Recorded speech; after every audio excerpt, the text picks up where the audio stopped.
Hi, Hannah. I am teaching today parts 1 and 2. My kids got hold of my iPad and deleted parts 1 and 2 that were already there. So I'm just gonna redo those today. And next week I will upload modules 3 and 4 together in one video. I think that'll work a little better anyway. So let's begin. I have some notes that will match what we're talking about today, and I will email those to you as soon as we're done so you can have those while you listen or whatever. So, okay, let's start. Module 1, the practice of the birth doula. The origins of doulas can be traced back to ancient Greece, where women supported each other during childbirth. The word doula comes from the Greek word doule, which means female servant. These women provided emotional support, guidance, and comfort to the laboring woman, ensuring a safe and positive birth experience. This tradition of women supporting women during childbirth continued throughout history in different forms. In many cultures, midwives took on this supportive role, while in others, the mother, grandmother, or other female family members provided this type of care. However, with the rise of modern medicine and hospital births, the focus shifted from emotional support to medical interventions. This led to a decline in doulas and other forms of emotional support during childbirth. It was in the 1970s that doulas began to emerge as we know them today. The modern use of doulas in the Western world can be traced back to the work of Dr. John Kennel and his colleagues in the 1970s. Dr. Kennel studied the use of doulas in a hospital setting and found that women who had the support of a doula during childbirth had better birth outcomes as opposed to those who did not. Women started recognizing the importance of emotional and physical support during childbirth, and the doula movement we know today was born. Today, doulas are trained professionals who provide emotional, physical, and informational support to women and their families during pregnancy, childbirth, and postpartum. They work alongside medical professionals to ensure women have a positive and empowering birth experience. The origins of doulas highlight the importance of emotional support and advocacy during childbirth. By recognizing and honoring this tradition, we can continue to improve maternal and infant health outcomes and empower women during one of the most transformative experiences of their lives. Studies have shown that having a doula present during childbirth can have numerous benefits, including lower medical intervention, reduced pain medication use, and shorter labors. Doulas also provide emotional support, advocacy, and education, helping women feel more empowered and in control of their birth experience. One of the primary benefits of having a doula is the emotional support they provide. Doulas are trained to provide continuous support throughout labor and delivery, helping women feel more comfortable and confident and in control. This emotional support can be significant for women who may not have a partner or a family member present who are experiencing a high-risk pregnancy or birth. Doulas also provide education and advocacy. Thus can help women understand their options for childbirth, navigate the healthcare system, and communicate effectively with their healthcare providers. This can help women feel more empowered and in control of their birth experience, leading to better outcomes for both mother and baby. A doula acts as an advocate for the mother, encouraging and helping her fulfill specific desires she might have for her birth. The goal of a doula is to help the mother experience a positive and safe birth and to feel heard and cared for. According to the American Pregnancy Association, studies have shown that having a doula as a member of the birth team decreases the overall cesarean rate by 50%, the length of labor by 25%, the use of Pitocin by 40%, and the request for an epidural by up to 60%. Doulas often use the power of touch and massage to reduce stress and anxiety during labor. According to physicians Marshall Kloss and John Kennel, massage helps stimulate the production of natural oxytocin. The pituitary gland secretes natural oxytocin to the bloodstream, causing uterine contractions into the brain, resulting in feelings of well-being and happiness and drowsiness, along with a higher pain threshold. Historically, it was thought that intravenous Pitocin does not cross from the bloodstream into the brain in substantial amounts and therefore does not provide the same physiological benefits as natural oxytocin. However, more recent studies indicate that Pitocin administered nasally or intravenously does cross from the bloodstream into the brain. Nevertheless, doulas can help mothers experience the benefits of oxytocin naturally without the use of medication. The role of the doula is never to take the place of the husband or family members in labor, but rather to complement and enhance their experience.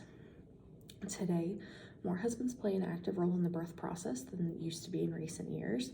However, some partners prefer to enjoy the delivery without having to stand in as a labor coach.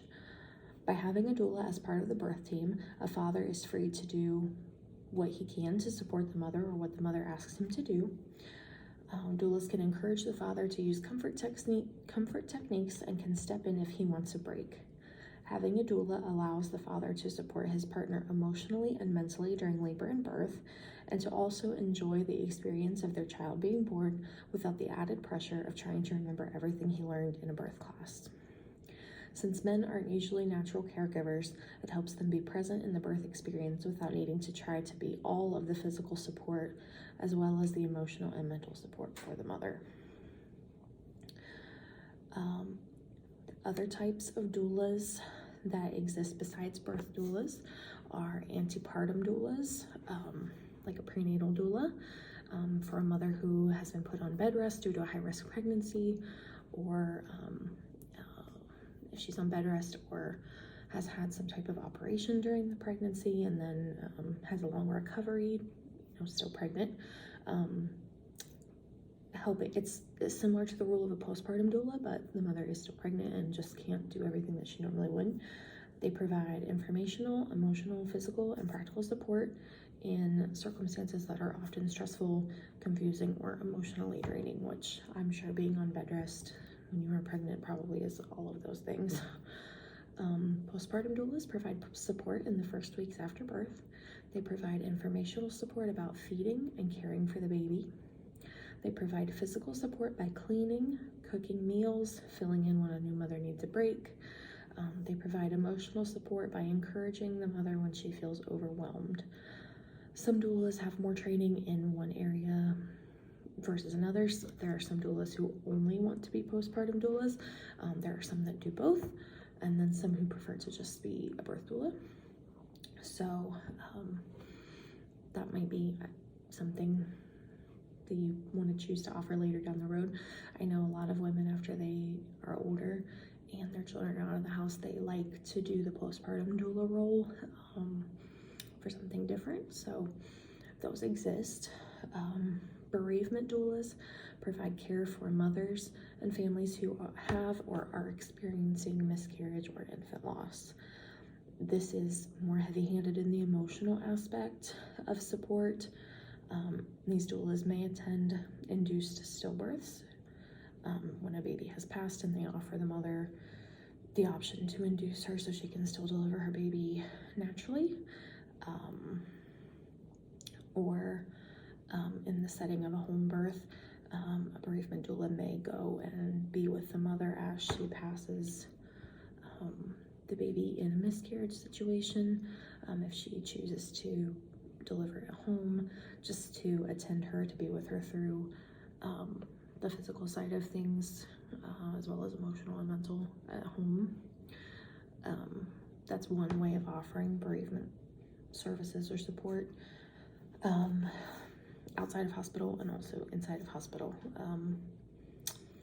Post-loss, bereavement doulas take on the role of the postpartum doula as well and help them with loss-related tasks such as planning a service or packing away baby items, as well as helping with things around the house, just like a postpartum doula would. So that's kind of the range of doulas that exist. So that's the history and kind of the different roles that a doula can fill. So now let's talk about communication. In current trends among doulas and communication, there appear to be three camps on advocacy. One way has used more aggressive forms of communication, a doula using aggressive communication to get what they want without regards to others' rights to choose or make decisions. This includes not allowing other members of the birth team or the family to advocate for themselves or to do the job they were hired to do, such as a photographer or a massage therapist or something like that. When the doula uses this method of communication, they place their concerns before others and may not acknowledge their own biases in their actions. Typically, we would advise against that. Doulas are encouraged not to act in that way of communication. We would discourage that as a way to advocate and communicate with the birth team, because chances are it's probably not going to get you any repeat clients. So that's aggressive communication. So there's also what's known as ambiguous communication. In this kind of light, advocacy has become a term that doulas look down on. Instead of using aggressive methods of communication, instead they kind of go to the opposite end of the spectrum and instead turn to passive forms of communication, or passive aggressive. While these address the problems that more aggressive behavior brings, it does not solve the communication issues and barriers that members of the birth team maybe have built between each other, or from birth team to provider, family to provider, etc. Instead, some doulas avoid direct confrontation, and often they deny problems in an effort to appear cooperative. So this is more of the kind of roll over and I'm just here in the corner, do whatever the doctor says or the midwife says. Again, this may solve problems that are more like presenting inherently clear with the aggressive style of communication, but it doesn't address the power hierarchy that puts doulas as well as their clients in if you are passive and just willing to roll with the punches, so to speak. It really paints the room as like the provider's very in charge, and it just expects everyone to do whatever they say.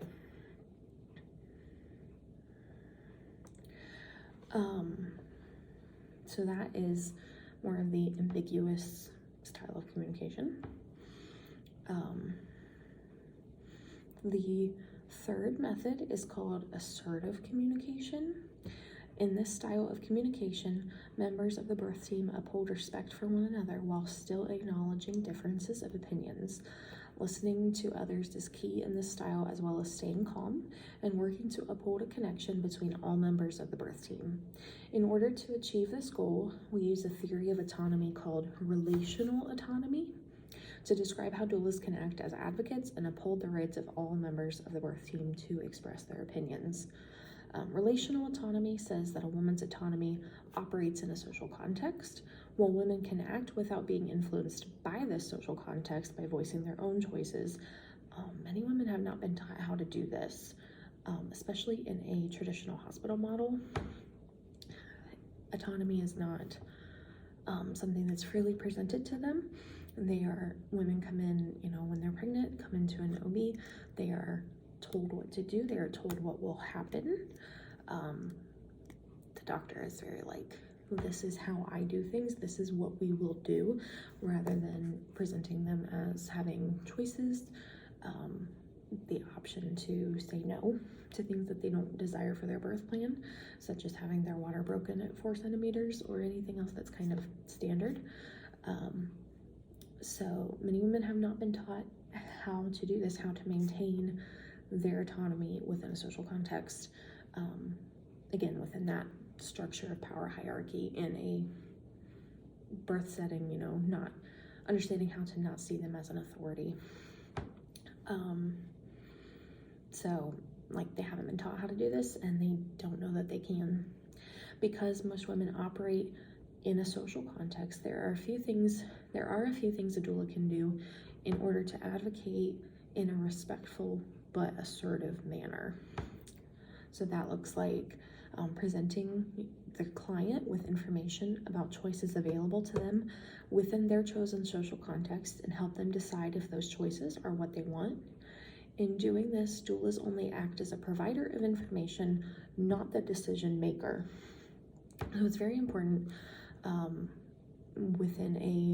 especially within a hospital setting, to help your client be aware and informed of all of the information, all of the choices that they have, the things that they can say no to, sometimes the things that they should say no to, understanding those things, understanding why, helping them realize that they have rights and they have every reason to stick to their birth plan and have their needs and wants met.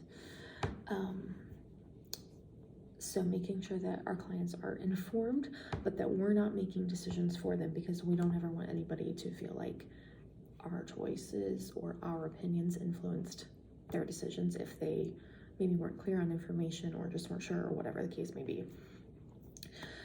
Doulas can model respectful assertiveness by asking clarifying information to medical professionals to help the mother guide her decisions. In doing this, she can first model, then guide her client as she asks questions on her own and as she learns to do so. So an example of this may be the doctor comes in and says, okay, well, I'm going to check your cervix to see where you are. In the role of a doula, being assertive and asking the doctor directly, well, could my client wait until a certain time? Or just asking if she can decline or wait until shift change.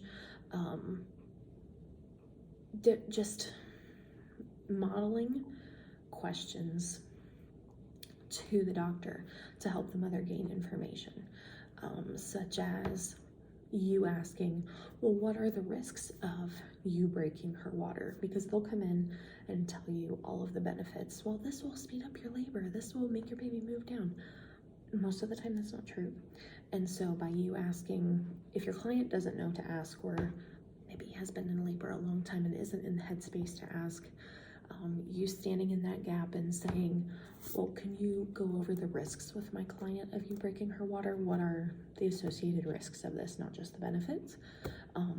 That helps the mother and father gain information and see how to ask those clarifying questions without you telling them, or the doula telling them, well, this is a bad idea because, so guiding the clients, being a model to them, so they can kind of learn how to ask questions of the medical professional.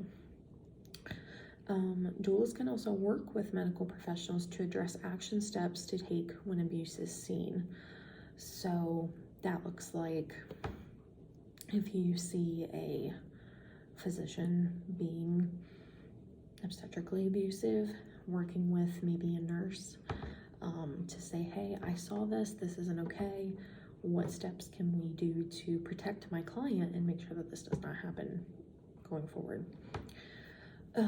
Doulas can help strengthen healthy care provider relationships in a collaborative effort to increase healthy outcomes.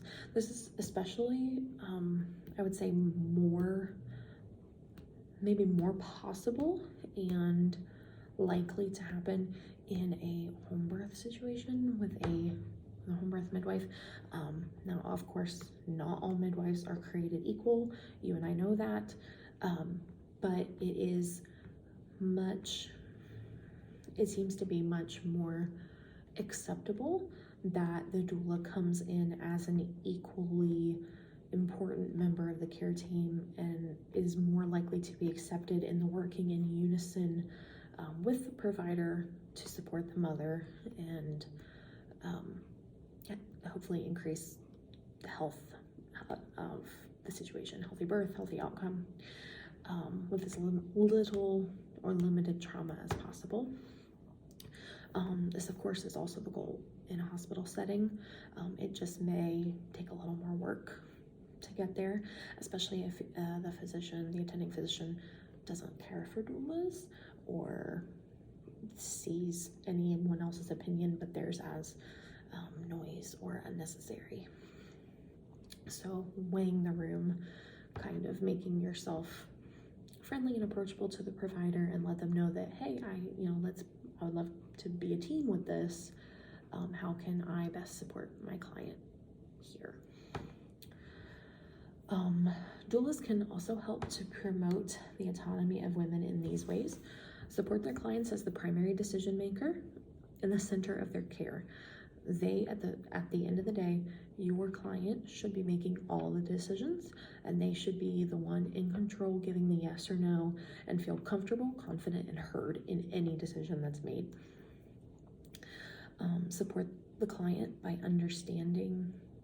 client's understanding by providing them with information and asking clarifying information, like we just talked about. Support the client to recognize the biases within all their social systems, which can help or hinder their care. So that looks like reading the room, seeing if your provider is more naturally minded or medically minded, and being able to roll with those punches and adjust based on their bias, to work around that to still try to help your client have the birth that they desire. So that is supporting the autonomy in the role of the doula. Here's some terminology of labor and birth, things that we will probably talk about more in depth as we get into the extended models of the different phases of birth and things like that. But this is just a quick overview of things that we will touch on, and just things that are good to be aware of. Some things I'm sure you've heard before, but we'll just go over all of them. I'm sorry, I'm checking on my kids.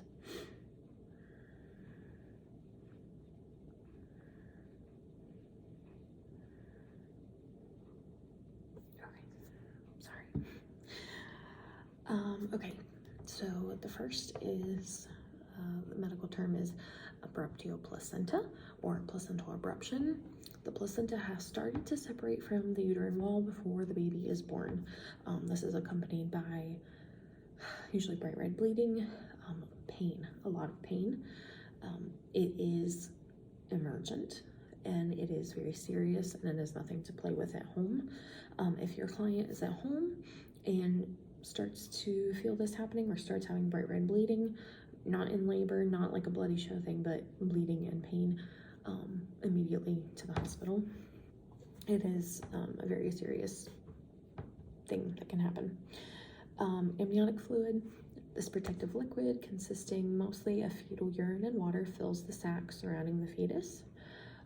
APGAR, the measurement of the newborn's response to birth and life outside the womb. The ratings APGAR is an acronym. They're based on appearance or color, pulse, heartbeat, grimace, reflex, activity, muscle tone, and respiration, breathing.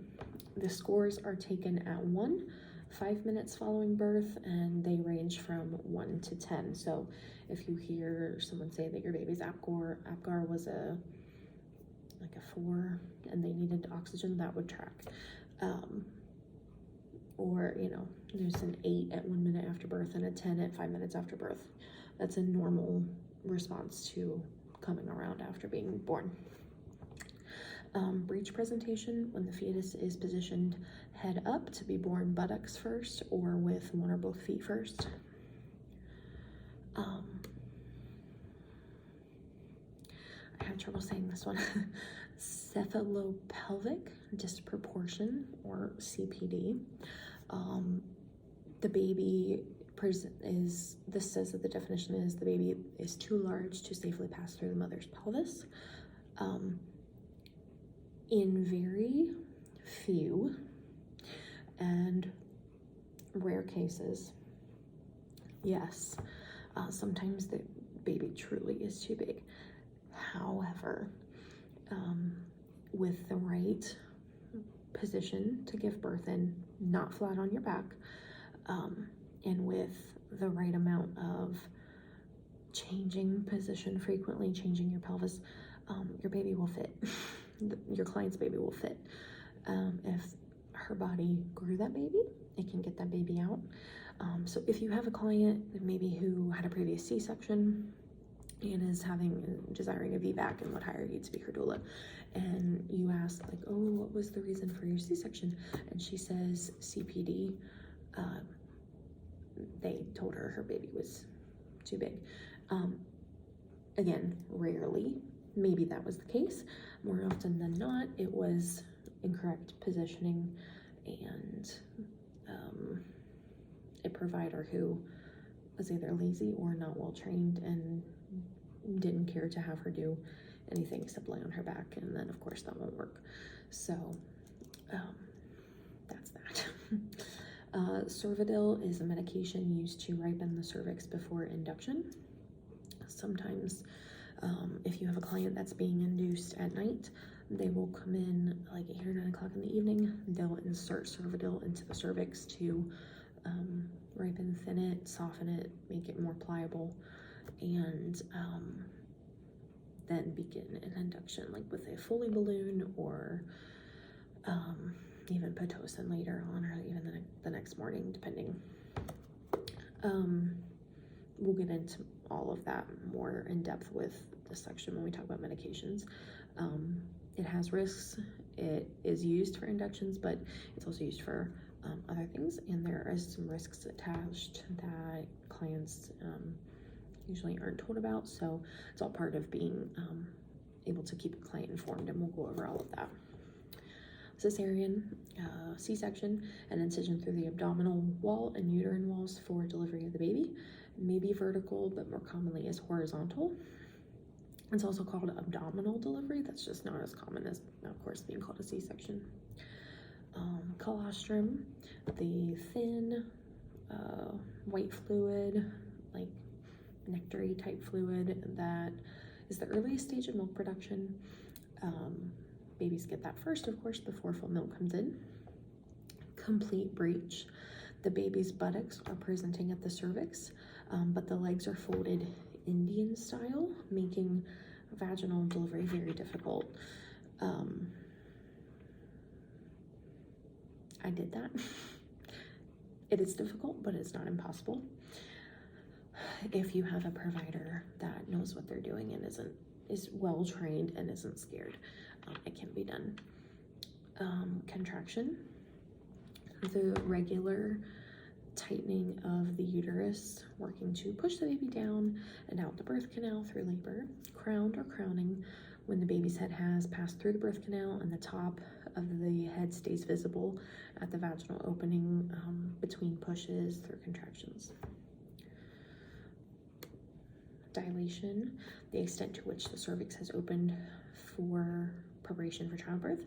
It is measured in centimeters, with full dilation being considered 10 centimeters. I know we've all seen those like wheels with the holes, you know, the measure. Interestingly enough, the cervix, which when closed and tight is like kind of like the tip of your nose, the cartilage is kind of like that thickness. When it's at a 10 and you're fully effaced and thinned out, it's like more the thickness of your earlobe. It's really flexible and like you can move it.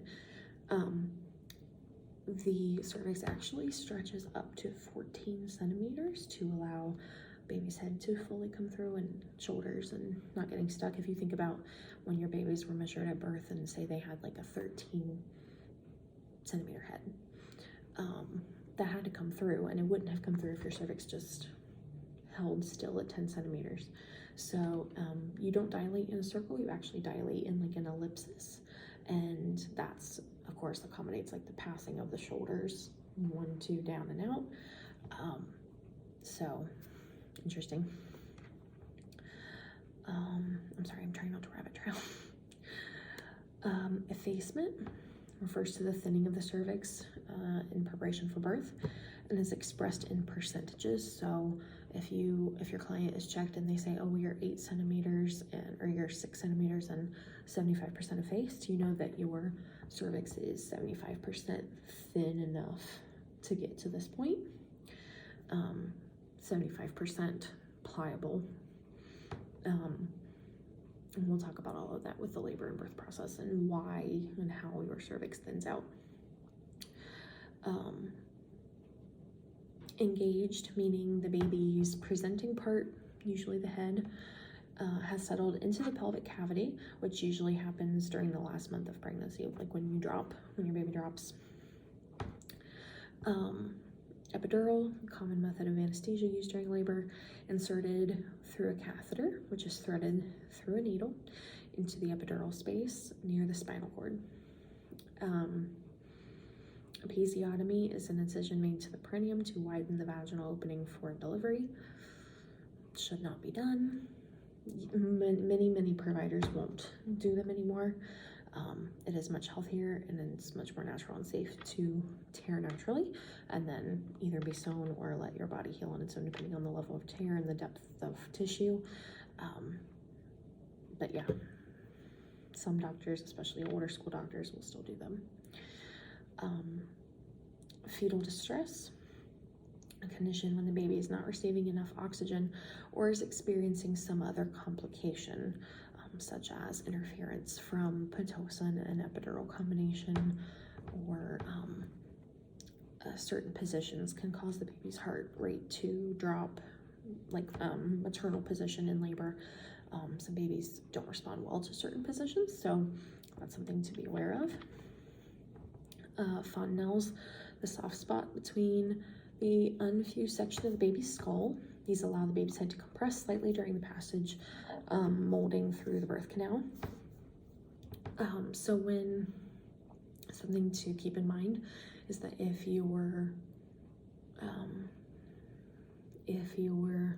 client has a cervical check, something like keeping with that autonomy, leading by example of asking questions to gain information, that's helpful, one, to you as the doula and also for the parents.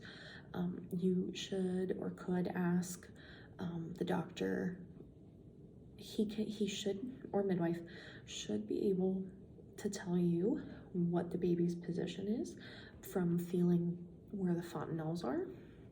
So should be able to tell you if the baby is in an LOT position or an ROT, ROA, ROT, OP, etc.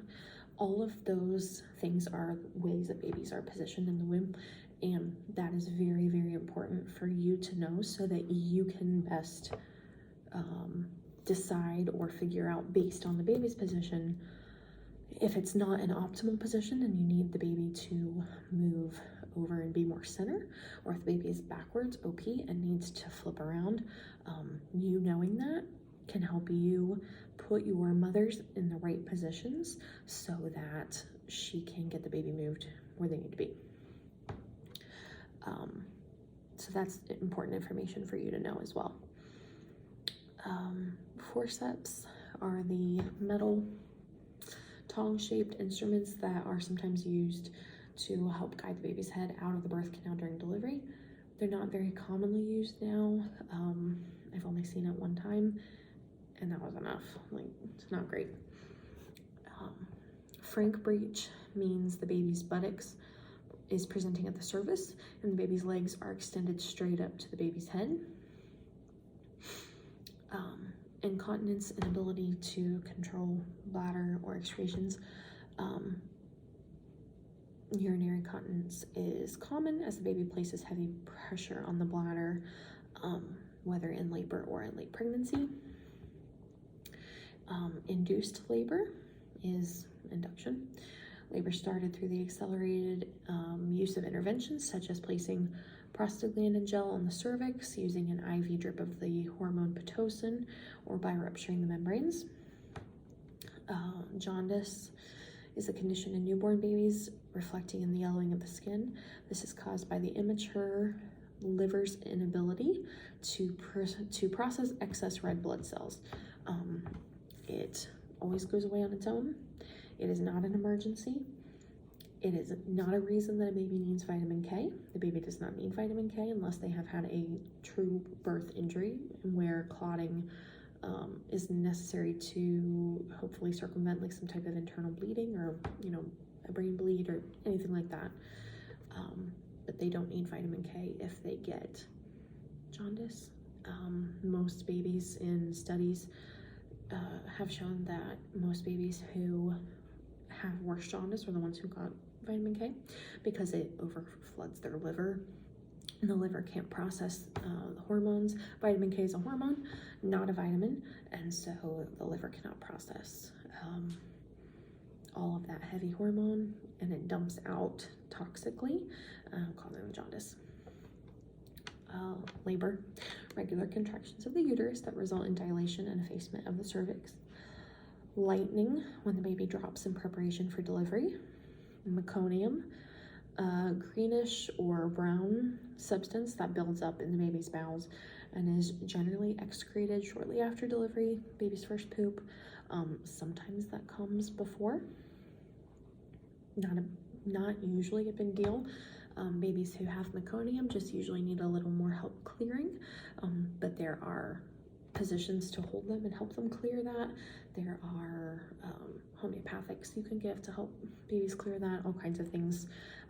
It's not an emergency usually, and it's not anything that is dangerous typically, and if it's handled the right way. Neonatologist, a specialist who cares for newborns. NICU, acronym standing for Neonatal Intensive Care Unit. Nubane, it's a synthetic narcotic pain reliever. It's given through an IV, and a lot of times it's used kind of as a first line alternative to getting an epidural. It doesn't numb, it doesn't do anything like an epidural does as far as like make you not feel contractions. It just sort of makes you so loopy and tired that you feel the contractions, but you no longer really care. I've had people describe it as kind of like feeling drunk. Like they knew what was happening. They weren't out of it or unaware. They were just tired and kind of like not with it and distracted enough that they weren't tensing up against their contractions. I have had it be effective for a couple of people who chose that over an epidural. So it's always something to consider or ask for if your client wants to avoid an epidural. That may be another option if they get to the end of the rope and they really need something to get through the end. Oxytocin is the hormone that our body makes, secreted by the pituitary gland. It stimulates contractions and the milk eject reflex. We have oxytocin when we're in labor. We have oxytocin when we have sex. We have oxytocin made when we breastfeed babies. This, like the love hormone, right? That's what it's called. Pitocin is the synthetic use of, or synthetic form of this hormone. You and I have talked about Pitocin before and where it comes from. We can always rehash that if you want to. But yeah, it's a counter copy of what our bodies naturally do. Perineum, the muscle and tissue between the vagina and the rectum. So a mother pushing, especially a first-time mother, something you may offer, or the midwife may offer, is to support the perineum through pushing. It can just help sometimes reduce tearing, especially for a first-time mom. It can help them guide pushing, like if they've never pushed before and they're not sure what to do or how to push. I remember that thinking, like, I don't know how to push. If they feel that pressure, sometimes they can like push into the hand, and then that's sometimes very useful for them. Placenta, the tissue that connects the mother and fetus to transport nourishment and take away waste. Placenta previa, when the placenta partially or completely covers the cervix. That's not good. Usually a C-section is required. Almost always a C-section is required because the placenta being delivered before the baby is obviously not good. It's dangerous. Posterior, the baby is in a face-up position during delivery. Normal presentation is face down, like face towards your back. A baby that's delivered posterior or sunny side up, is sometimes what it's called when they come out looking straight up at you and the world. It's I don't know if you've ever had a posterior baby. It's a much different, tougher labor, in my opinion, and definitely a kind of earth-shattering delivery to have a baby come out that way. It's pretty intense, but it can be done. So if we can encourage babies to flip, that's the goal. If we can't, it's probably still going to be okay. Postpartum, the period after childbirth. Post-term is referencing a pregnancy that lasts more than 42 weeks. Usually more than, in a hospital setting, they're going to call it more than 40 weeks, but really that's past 42 weeks. Preterm is a baby born earlier than 37 weeks. Prostaglandin cream is medication used to ripen the cervix, like Cervidil, before induction. Transverse, baby's body length is horizontal in the uterus, won't go breech, won't go head down. Truly, if a baby is transverse and you go into labor, a C-section is the only choice, unfortunately. Umbilical cord, the cord that transports blood, oxygen, nutrients to the baby from the placenta. Vacuum extractor, instrument that attaches to the baby's head and helps guide it out of the birth canal during delivery. Again, not used very often. When it is, it's usually by a very old school doctor who still relies heavily on those kind of harsher interventions. They're still available in some hospitals, but mostly they've been phased out, which is good. Retained placenta is a whole or partially remaining placental tissue and membrane in the uterus. Can often cause hemorrhage and cause severe infection if not fully expelled in the appropriate amount of time after birth. So if you have a mother who her placenta is, babies come, we're doing all the things, baby's latching, and the placenta is just not releasing and not releasing and not releasing, that would be time to transfer to a hospital.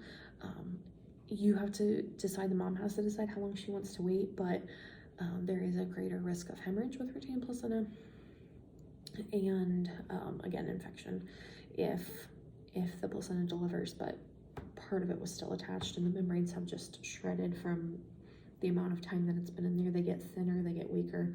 Once it's no longer like functioning, it just starts to kind of come apart. So when you have a placenta delivered at home, being mindful to inspect it very carefully, make sure that it doesn't look like any membranes or chunks of it are missing, because that will the mother will continue to bleed, as the uterus is like trying to clear out, but maybe it can't for whatever reason. And also risk of infection is very severe. Ruptured membranes refers to the breaking of the fluid-filled sac surrounding the baby. Fluid may come out as a gush or a slow leak, and slow leaks are sometimes mistaken as incontinence. On that website I sent you, that In His Hands, there's something called an amnio swab, and those are just a swab that you can, if you think your water's broken, or you have a client who thinks their water's broken at home but they don't know, they can swab the inside of their vagina, and if it turns blue, it is amniotic fluid. So those are really good to have on hand for doulas, as well as any type of birth that you may be assisting at home.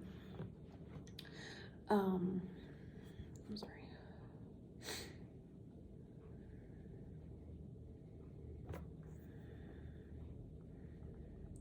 I'm so sorry. My kids are all over the place. My husband's asking me questions.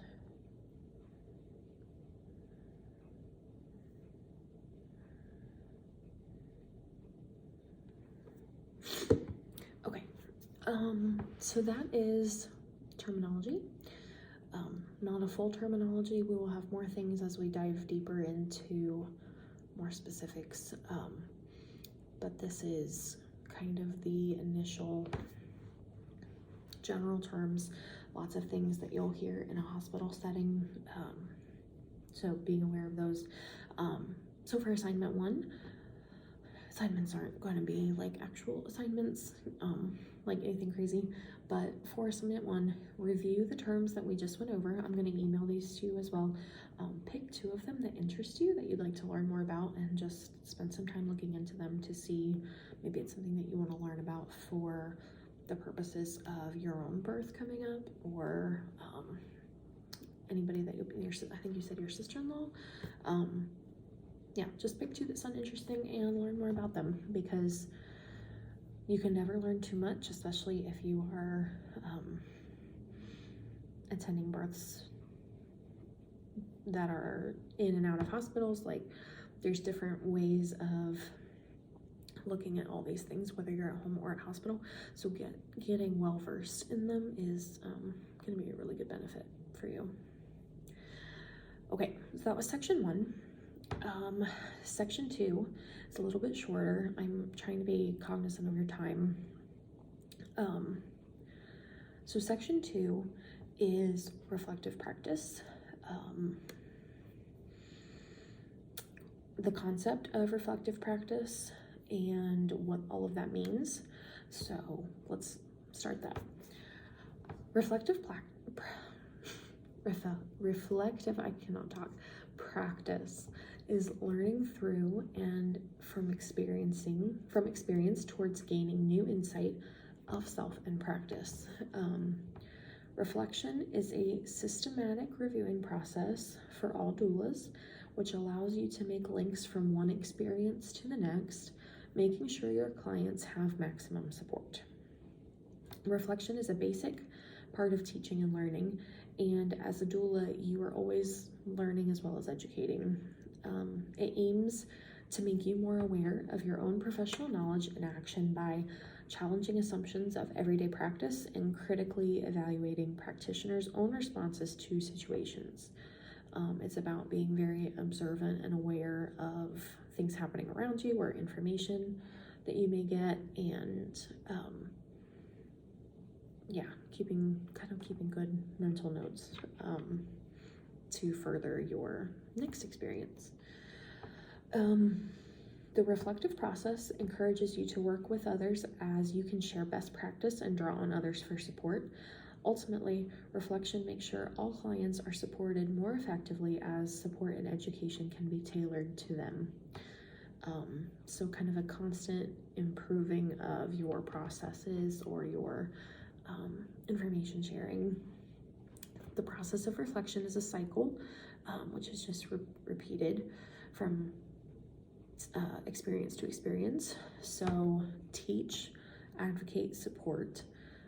You have a client, you're going to teach them most likely through their prenatal process. You're going to share information, you're going to advocate for them, and then you're going to support them. So that's step 1.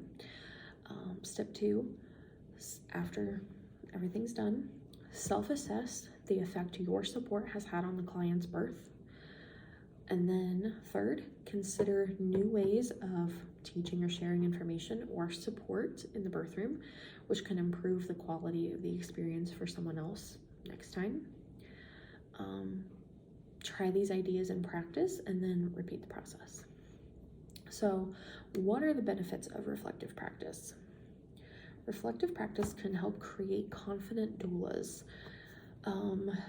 You want to be a confident doula. You do not want to enter a birth room with a nervous first-time dad, you know how they are, and nervous moms, because nervous is normal, but you are there to be the center of their calming. You're there to guide them, to kind of help them understand and process and get through this new experience. So by reflecting on your own support, you identify any barriers to communication that your clients had. Being reflective will also make sure you have a wider range of skills as you find new ways to support families. Reflective practice develops your ability to understand how your clients respond and the best ways to support them. This will develop your confidence in the birth room as you find the best ways to deliver your knowledge and expertise of a subject or of support. By reflecting, you will develop abilities to solve problems. Through questioning and changing the way you deliver support, you will find new solutions and become more flexible with your service and the way that you support someone. It allows you to take time to assess and appreciate your own services, and reflective practice also helps create confident clients. As a result of reflecting, clients are seeing the expertise and skill that you have developed, the time that you're putting into yourself and learning from your experiences and the way that you've supported someone previously. It shows that you are informed, prepared, and ready to support them in multiple ways. Reflective practice encourages innovation. It allows you to adapt birth education and support to suit your clients. This can be like, you may have one client who's delivering in a hospital and then another who's delivering at home. Tailoring each prenatal education experience or conversations you have, tailoring the types of support you can give in different settings, different situations, different desires, different people. You can create and experiment with new ideas and skills and approaches to your teaching and support to gain exposure. By varying learning and experimenting with new approaches, clients have a richer birth experience. When you know more, you can do more, and that can only enhance somebody's experience because they're not going to be limited because you're not limited. Many people, therefore, keep some kind of a reflective journal. Keeping a journal helps us to record and remember what happened. It also gives us a place to reflect on what happened. Reflection invites us to look at the events, to examine what happened, what feelings arose from yourself or your client, what issues came up, what actions happened or were taken as a result of those issues, and from that to see if we can gain any insights that might help us. Hunches and intuitions can also be written about. So you may have a birth and you're writing out their birth story, you're detailing it, you're going through, okay, this is what happened because, the baby was presenting XYZ, this was the action taken. Hunches or intuitions. Your hunch may be, I think, or I wonder if she had been in this birth position versus the one she was in, if that would have been resolved differently, or if it would have caused us to see something different, that kind of thing. It's also a way to think ahead to the future and to how lessons you've learned can be applied, for future clients. So if you see something go down one way and you realize why, and that it could have been avoided, or could be avoided in the future, this isn't where you reflect and say, oh, this was my fault, this happened. It's not. This is just so that you can learn how you can best intervene within the scope of your role in your practice in the future to support someone else and hopefully have a different or better outcome. You could also include pictures in your journal, drawings, or images from books or photographs like birth position, drawings of fetal positioning, or pictures of like a breech birth, or like different breech presentations, anything that's going to help you break down anything that needs to be understood or resolved. So in your journal, try to focus on what you've learned. Look at the vulnerable places and see what you can learn from those. Question and explore everything. This is your journal. Facts, feelings, ideas, hunches, write it all down. You don't have to be afraid to ask these type of questions. And these, you need a place to process and get it all out, and sometimes verbal processing is great for this, but I also encourage the writing process because it helps, for me especially, it helps to just get things down on paper and see it in black and white, and then I can unpack it more clearly than just in my mind. So these questions may help with your reflection.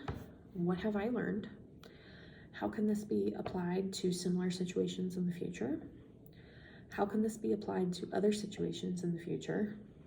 What might be causing me discomfort in this situation? Are my responses reflective of my values? Was this common? What is important to me out of this situation? What am I not seeing? And what surprises me about this? Key things to bear in mind is that reflective writing begins with reflective thinking. So it includes looking back, looking forward to how lessons learned could be applied. It does sometimes mean unpacking some trauma, but it's really important for us working in birth to healthily unpack that trauma and not internalize it and not carry it with us into the next birth space. It just matters on a mental health level for us, on a emotional and supportive level for the next client, and spiritually, fear, anxiety, worry, anything like that you're maybe carrying from a previous situation can affect the atmosphere of the next birth. So just keeping that in mind. Descriptions might be useful for context, such as who, what, when, where, and how. I journal. I keep a log of all my clients, and I write down things about their pregnancy, information, facts about their birth. I keep a copy of their birth plan, all of that, because essentially that's all going to help me in this process, unpacking it all together. It just helps to have all your notes.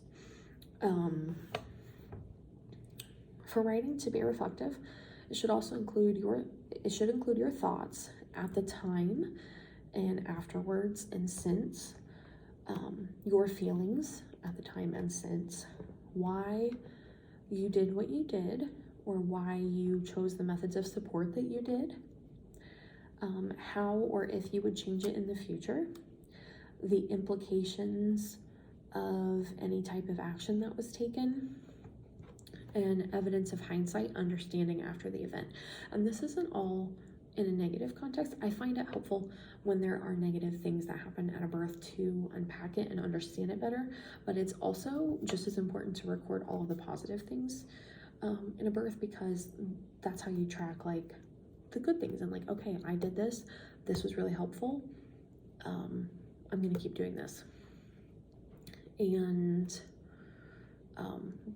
when mom was in this position, the baby moved down a lot and really engaged, so I know this is really helpful to get the baby engaged. And you keep track of those things that are helpful as well as things that are not, or things that have nothing to do with you but that you want or need to understand to later help the mom process any events or things of her birth that she needs to unpack. So for assignment 2, I want you to pick out a journal.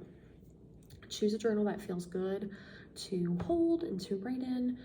Maybe choose one that's easy to throw in your bag and travel with. Carrying it with you might be helpful because you never know if you're going to be in the car or in the grocery store and you're going to have a thought, or you're going to remember something that happened in a birth and that you want to add to your notes, or if you have a question or you think, okay, well this happened, but now I wonder about this, and you don't want to forget it. I'm not a person that can just pull out my phone and put all my notes in my phone. That drives me insane. I'm just a paper person. If you're a note person like that, then do that, that's fine. But for keeping really good notes on clients and logs to look back on, I recommend picking out a paper journal. This is mine. It's a good size for me. It's like a hardback, so it's not gonna get all super beat up in my diaper bag. And I just take it with me, and I take it with me to births. I take it everywhere, basically. So for assignment 2, pick out a journal, and it can be something like this, from Dollar Tree. So I got this, or it can be a bigger one, whatever you think is gonna best suit your needs and what you want to do. But yeah, so that's assignment 2, that's section 2. I'm gonna wrap up here right about in an hour. I hope this isn't too long. Let me know if you have any questions, and I'm also going to email you these notes, and then I will send you a Marco as well. So thank you, and I hope you have a good week.